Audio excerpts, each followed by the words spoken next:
We now turn the spotlight to the game of rugby, and one man whose name is synonymous to the sport is Tana Umaga, the former All Blacks captain.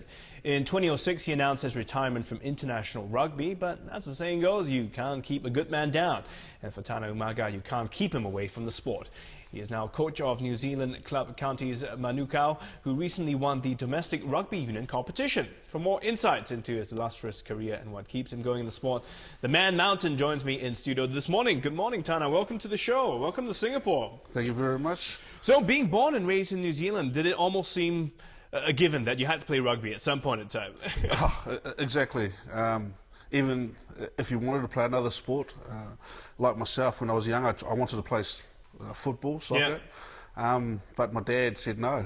So, it was rugby. We're a rugby family, and rugby's is what we do. So, like you say, sometimes you don't have a choice. But I'm glad he made that choice for me because it's given me so much now. Right. Well, it can't be. I mean, the All Blacks, that name is known all over the world. In New Zealand, I mean, as you mentioned, rugby is the game. You were the first New Zealander of Pacific Island heritage to captain the All Blacks in a test match. I mean, how did it feel at the time? Oh, it was a total privilege, obviously, an honour for my family, and I suppose it goes back to the struggles of my family and the decisions they made. My parents immigrated from Samoa when they were in the 50s to give their families a better life, their parents and their siblings. And then when they had us, they did everything they could for us. And so, obviously, with all my brothers and sisters, we did everything we could to help them and really give back from what they've given us. But did you feel a lot of pressure to be holding that title, to be leading the team? I mean, I'd been in the All Blacks and had a lot of All Black captains prior to myself, and I could see the pressures that they're under. But you never say no to something like that. So I had to talk to my wife before I accepted it, and knew the extra jobs he had to do with it, but it was something that you can't turn down. Right. Did you feel, because when you were captain, you unfortunately didn't win any trophies. How did it feel then? Did you sort of look back and think maybe you should have done things a bit differently? No, not at all. It was obviously a learning curve. We had a lot of young players, but we had our successes, and sometimes it wasn't so much on the field, but the development of some players and being a part of that will stays with me will stay with me for the rest of my life. But again, there's something that you can't take away with captaining your country and those things, and something I can tell my grandkids. Well, let's talk about the development of the sport, because New Zealand has no doubt been one of the more dominating teams in rugby. What do you say is the secret? Is it because it's so much a part of the culture that, like you say, all kids kind of grow up playing around the field, playing rugby?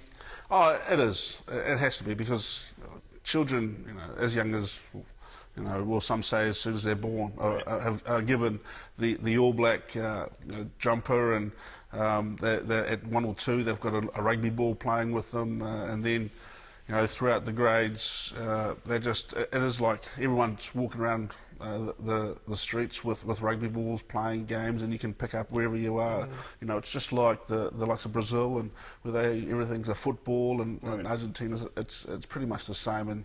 And like you say, it's a big part of our culture. Rugby, the communities are based sometimes around the clubs where they play club rugby, where their kids play rugby, and it's a great way for in the weekends for families to get together. Right. And so, like you say, it has a deep and meaningful part of part of our culture. But I think Asian countries have found it sometimes hard to get into the game. I mean, we look at the big ones. Usually it's New Zealand, Australia, South Africa, England, France. You rarely hear about an Asian country getting. In fact, what do you think is the challenge Asian countries have? Well, I think it's like anything. It's trying to get it into the youth, because it's got to start at that base, and so they have those fundamental skills, but also those fundamental values of what rugby can bring. Because I've been around the world and seen a lot of expats, obviously, but also locals in the Asian community who have said that they learn so much from the values of rugby, like trust, honesty, and camaraderie.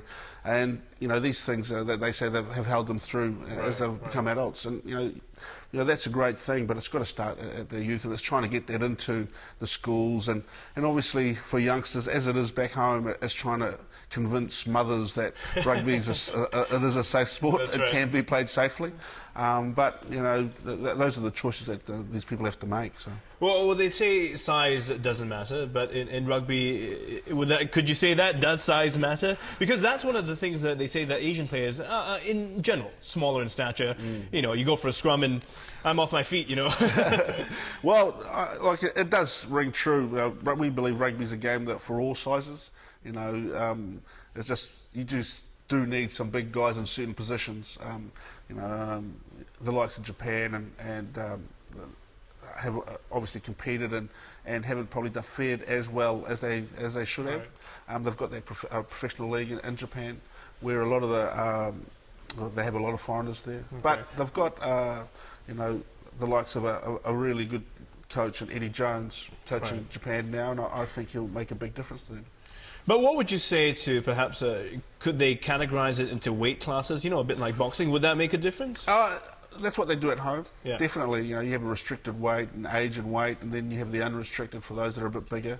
And I suppose, as always, the safety of the players has to be the most important thing. Right. So, I think those weight categories are very viable, and they are used in most countries. But I guess the big guys have some advantages, but the small guys also have different advantages. Do you, as a coach, do you sort of pick different guys for different qualities and? Exactly. You've got to. We've got, I suppose, one of the best, two of the best small guys in our, with their speed and their agility and their elusiveness. They just are amazing to watch on their feet. Players like Tim Denai-Williams and Augustine Pulu who are playing Super Rugby, but they're not big by any means in size, but they've got big hearts and they use that agility to... You got a big heart. If I saw a guy like you on the field, I'd be running away from you, so not running to you. Very quickly, just because now you're a coach player as well, is it hard to sort of juggle two? Because they're full-time jobs in that sense, each of them on their own. Yeah, no, I've decided to give away the playing days now and just concentrating on coaching, which has its struggles, as you'd imagine. There are times when you'd think, oh, geez, I'll show you by going out there, but then my body starts to creak and moan, and then you think, oh no, I can't do that anymore. So, but it's enjoyable. It's about passing on the experiences that I've had and trying to help players achieve their dreams. Okay, well, Tana, thanks so much for coming in, and have fun this weekend the local rugby sevens match. Yeah, so I hope to. Thankful for the Singapore Cricket Club for bringing me over, and it's going to be an enjoyable weekend. Okay.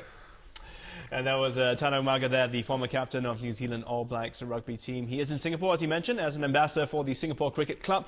They are celebrating the 65th anniversary of its International Rugby Sevens tournament, so you can catch all the action this weekend.